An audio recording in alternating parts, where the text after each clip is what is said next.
What's up, everybody? Welcome to Move the Sticks. DJ and Buck with you. Buck, how are you doing, man? Good, man. Good. Just taking on full schedule, DJ. We got games and games and games and games to talk about.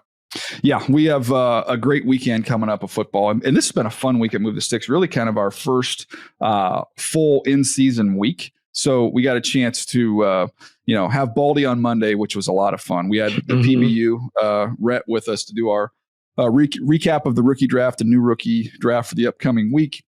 We have these Thursday episodes where we're able to bring in a good buddy. This time it was Mayak who came on, did a great job.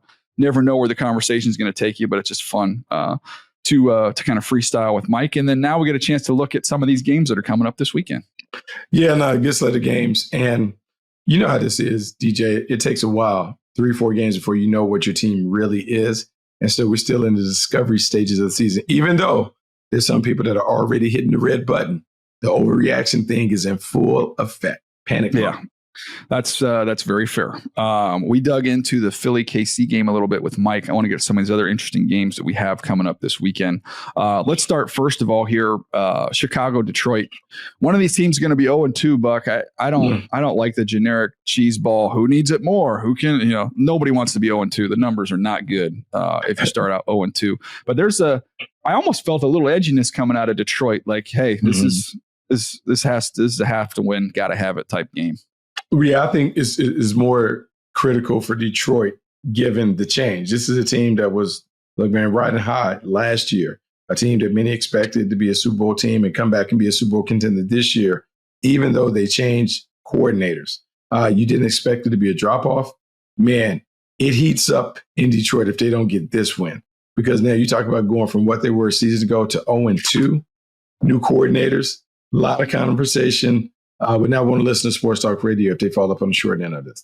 Yeah, I think on the Chicago side of things, man, I know everybody's like, got to finish better. Started well last week, you got to finish better. I think the start in this one's huge because Detroit, you're going to get their best shot coming right out the gate here. This is a team coming off a tough loss, expectations sky high for this team. They're going to want to come out and establish a physicality in this game. I think that's what they're going to fall back on is let's get back to being a real physical group.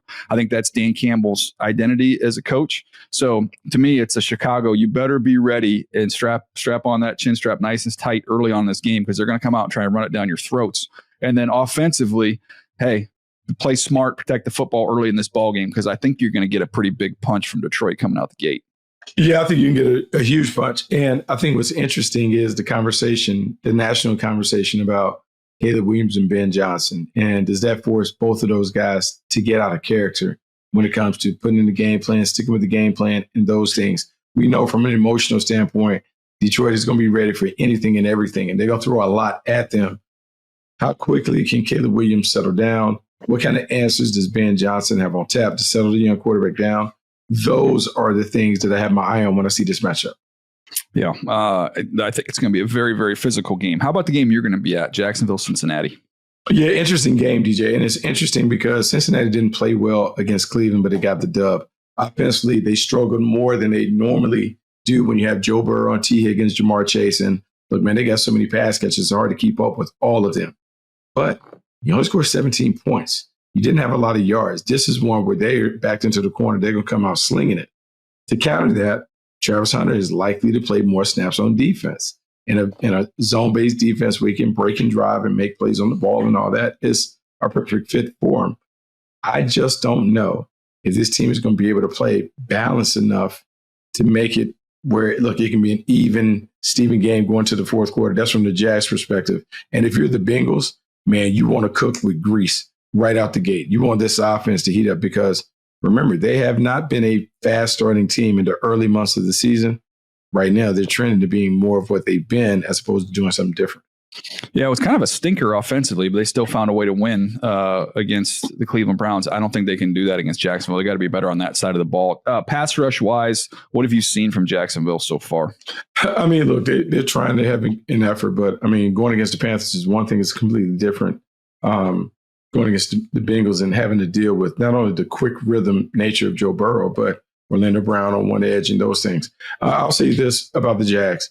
Josh Hines Allen, Trayvon Walker, they have to carry them when it comes to the pass rush. We've seen them combine for 25, 26 sacks. They have to be at that number. That means they got to get on the board early, because the weapons that the Bengals have, you have no shot of defending them if you don't somehow get to the quarterback and make him uncomfortable. Those wide receivers chasing Higgins, they'll just make you pay for leaving them isolated in one-on-one matchups. Yeah, I'm looking forward to this game, and I think it's going to be a really, really good game. The one I'm going to be at is the Monday Nighter in Vegas. That is the Chargers and the Raiders as they square off, both coming off big wins. Man, Geno played great. Geno's spent time with the Chargers. I feel like the organization knows him well, and he's just been a real steady Eddie, consistent player since he became a starter up there in Seattle, and the job he's done, and it looked great with Chip Kelly week one. They didn't really get Genty super loose in that game, had some nice runs, physical.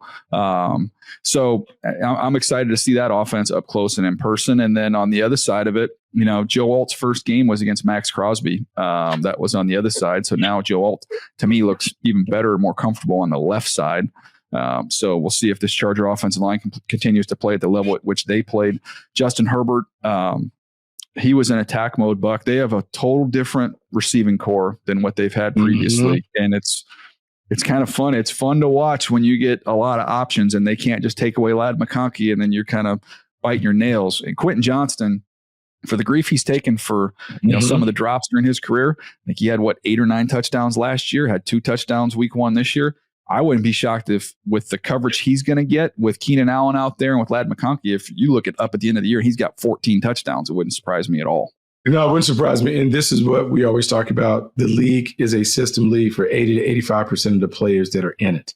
And being in a system and being in a role that's kind of fits your skill sets allows you to play at a high level.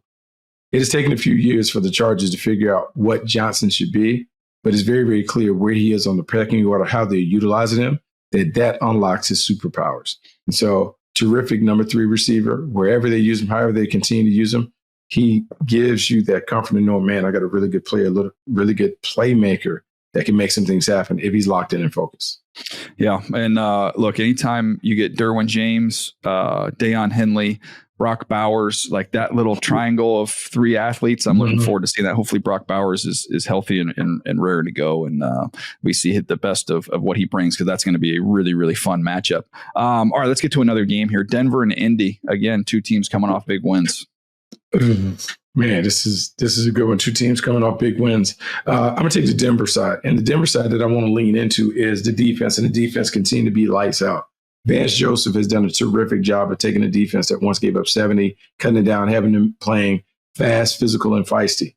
And the other thing is, this defense can win it on its own, but they're going to need to get more contributions from their offense. Can Bo Nix get this team up and going? Can they discover the running game? Can they find ways to control the game so there's not so much on pressure on the defense to have to shut down everybody? On the other side of it, look at Indy, and as well as Daniel Jones played last week.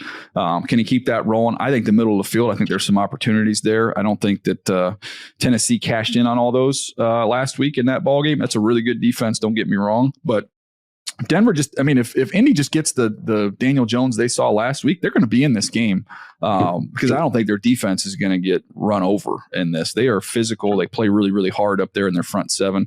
Lou Anarumo kind of this is like a little bit of I would say a retribution tour season for him. I mean, he's, just get labeled as one of the best defensive coaches for all those years. And all of a sudden you have one clunker. It's like the guy forgot how to coach ball. Like that's not the case. That is not the case, but that's kind of how we treat them. We don't have patience. We don't have grace or empathy when guys are going through it. We expect them to continue to pick up where they left off, injured or not. It's not the case. And the thing about all of it is like just trying to bounce back, trying to get yourself back on track. And so we'll see what this looks like. Let's do one more. We'll take a break here. Giants, Cowboys. Let's go with the Cowboys and let's go with Brian Schottenheimer. And I believe the Cowboys walked away with that game versus Philly with a lot of confidence. First game without Micah Parsons, they looked around, they're like, hey, we're still here. Maybe we can be one of the rare teams that addition by subtraction works out for them when it comes to their playoff hopes and those things. I'll say Matty Eberflus defense played hard. They played well. They were connected. And look, you can out-hit and out-hustle a lot of teams. And if the Cowboys buy into that brand, makes them a different kind of team to face. And then with the offense, CeeDee Lamb, you think about Pickens and what they want to do with Dak Prescott. they want to throw the ball all over the yard. Can they control it with the passing game to set their defense up for success? To me, that's where I'm looking at how Brian Schottenheimer manages the game to really protect the defense that he doesn't want out there for a bunch of snaps. All right, I think this is a toe in the water game for the Giants. I think this is Jackson Dart. I think this is we're going to give you a series. We're going to give you a package of plays, however you want to say it. I don't think that they're going to keep Baby in the corner any longer. I think they're going to let him they're going to get a little taste Jackson Dart in this game, Buck. And I'm just telling you, this is my opinion, no inside information, have not talked to anybody there. But this just feels to me like if it's as ugly as it was with Russell Wilson in this offense last week, I don't know when it'll be, second quarter, third quarter. I think they say, well, it's going to give the rookie a little bit. And however he does with that little bit might mean we get a little bit more. That's just what it feels like to me on the outside looking in. So I'm intrigued to watch it, to see what that looks like for them offensively. And then defensively, going back through that tape, I know that, the production might not show it, but I'm telling you, man, when you watch Abdul Carter and you watch how they're starting to get him on guards, and now if they can just get that spaced out, fanned out a little bit more. I know Dallas' offensive line played really, really well against Philly. They were able to get some movement there, but man, I don't want to be a guard with a three-way go and Abdul Carter in my way. I don't want any part of that. No, you don't want any parts of it. And the Giants have to give people the smoke when it comes to their defense. Their defense is problematic with three legitimate high-end pass rushers at their disposal on the edges and Dexter Lawrence being on the inside. They can get after you in a variety of ways, but I worry about their inability to put points up. Like, how long can you keep this defense running and playing hard when they're not necessarily doing it on the other end? That's a very frustrating deal that they're having to kind of cope with. And so maybe you're right. A little toe in the water game, a little Jackson Dart game to kind of keep us intrigued, to kind of keep the antennas up, to kind of say to us, oh, maybe they are serious about when they're going to put the young guy in. Maybe he's going to be there. We got to step up and do those things. Tough. No easy answer when it comes to it. But and I know Jackson Dart has to get in the game. So, all right, Buck. I don't like hot seat talk, and we're talking about colleges right here. But you look around the country and you see, and whispers are already out there. And look, the Florida Gators had a tough loss against South Florida. They've got a brutal schedule up ahead here. So there's already been talk about, hey, Billy Napier, what does that look like? Is his job safe? You hear Alabama with their early season loss. People are already talking about, hey, we can come up with the buyout money for Kalen DeBoer if this thing doesn't work out. So in a year last year where there's very little movement, very few opportunities for coaching changes, looks like this year some places we're going to see that. So this was a name that came up the other day, and it's someone that you've been around. And I thought, you know what, I haven't asked Bucky this, so I'll just straight up, you tell me, would it work or would it not work? Jon Gruden as a college head coach. I think he's laying the foundation for it. He's been on college campuses more than I've ever seen him, giving pregame talks and meeting in meeting rooms. I think this is to visually help chancellors and presidents get used to the visual of Jon Gruden leading a squad. And because the college game has become more like the pro game, I absolutely can see him wanting to kick the tires and see if he can do it. Look, he coached me back in 98, 99 when he was young and hip, and he was kind of like the coach that was celebrated as kind of being the player's coach who has it all. He's older now, but he's still a really good coach. I would love to kind of see what he's able to do in the collegiate game, because it's vastly different than what the league was when he left it. Is it fair to judge him off how Belichick does? Yes.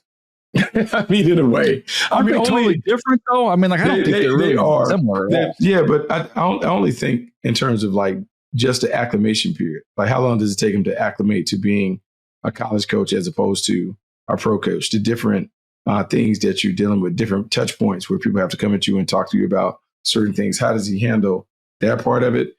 It is your show more so in college, but there's still some people to answer to. How does he navigate that part of it to get the job to look like he wants? So my question, and someone who's been around him, everything that I know about Gruden is just the the challenge of playing quarterback for him because of the complexities, the verbiage, all those different things. And college has become a transient sport. So you got 18 to 22-year-olds, you got them coming and going, you got transfers coming in all the time, you got young guys you got to get out in the field. He'd have to dumb that down a little bit, wouldn't he? I think so. But I think he's willing to learn. I think the things that have helped him since he's been out of the league and the things that helped him before he was out and he was back, he's dealt with a lot of young players. He's had to talk to them and counsel them and figure out what they like and what they don't like. And we've seen him get frustrated. I mean, even was the last year Jackson Dart going and telling them to snap count. And he was like, oh no, that doesn't work for me.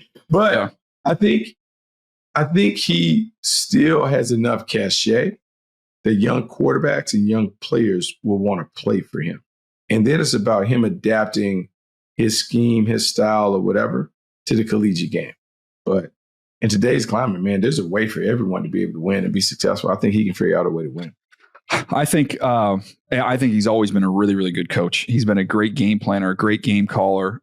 Players who play for him almost universally love him. I don't ever really hear anything bad about him. Everybody loves him. And I think you mentioned like being on college campuses and laying the groundwork. I'd also say like him doing stuff with Barstool.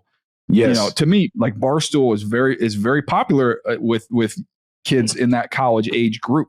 So he's made himself relevant to a whole new generation by doing stuff with them. And so I don't know. It seems to me like it would be something he would really covet and would like. I don't know which job's going to come open, and I don't know like where the level is where you'd be comfortable taking a little bit of a risk for somebody who hasn't been at the college level, but at least in the last however many years. So I think it's an easy sell when recruiting. I know you got to have money now, but you go to one of these big programs, they all have money, but it's like, man, I will get you ready. I am going to get you ready for the NFL. Just as Belichick's going to sell that, I'm getting you ready for the NFL. It's just now you've got an offensive guy, and I think the college game is kind of morphed into a offensive game, man. Like you can't score a bunch of points, you're not going to win. I mean, and there's also a fun factor. In college, people pay big money to come to games, and they want to be entertained. And as much as I love defense, you're not going to have a lot of 13-10 games being well attended. Like people have a tendency to check out. But it's a fascinating discussion. I'm really curious in terms of if Gruden gets to pick the team, what's the team that he gravitates towards? And then in reality, what are the teams that look for that type of leader, that type of play caller? Well, I would think first and foremost, he'd be able to recruit a quarterback. I think you'd get quarterbacks that would want to go play for him, be trained by him. It's a specialty of his. The Gruden QB camp is the selling point to me. You want to know what it's like to get coached by this guy? Get on YouTube. You can watch a bazillion episodes of him, breaking down tape and talking ball with all these quarterbacks that you watch on Sundays. So, I don't know. I think it'd be fun. I think it'd be fun for the college game. I think it'd be fun for him. I think he'd be invigorated by it. It was just something I wanted to broach with you because it came up the other day when I was talking to somebody about, who's going to fill these openings? Like who's going to, what does the movement look like? And that was a name that came up, and I thought I got to hit Buck on that one. Yeah, no, I mean, it's a lot of movement, and we're at a time where not quite silly season, but it is funny to kind of play a little matchmaker when you feel like the seat is warming on some of our favorite coaches. Hopefully they're able to stave it off. So hopefully they get better performances. They stay out of the loss column. But like I know, the vultures are circling. Yeah, no kidding. We had a coach when I was with the NFL team that had a whiteboard in his office, and all he had was a list of colleges, and he had them color coded, and it was like blue, like green, like purple, red. And I was like, I came in there, I was like, well, all these colleges. He's like, oh no, this is like our job board. So this is red means they're for sure getting fired, and then it goes kind of on up the colors. But it was something that the coaches kind of kept alive. But it's just a different culture in the coaching world, buddy. No question. All right, that's a quick one today. Looking forward to some great games. We'll be back on Monday with Baldy joining the show as we break this whole thing down. I'll be coming to you from Vegas because I'll be out there for the Monday night. So we will look forward to having you join us at that point in time right here on Move the Sticks.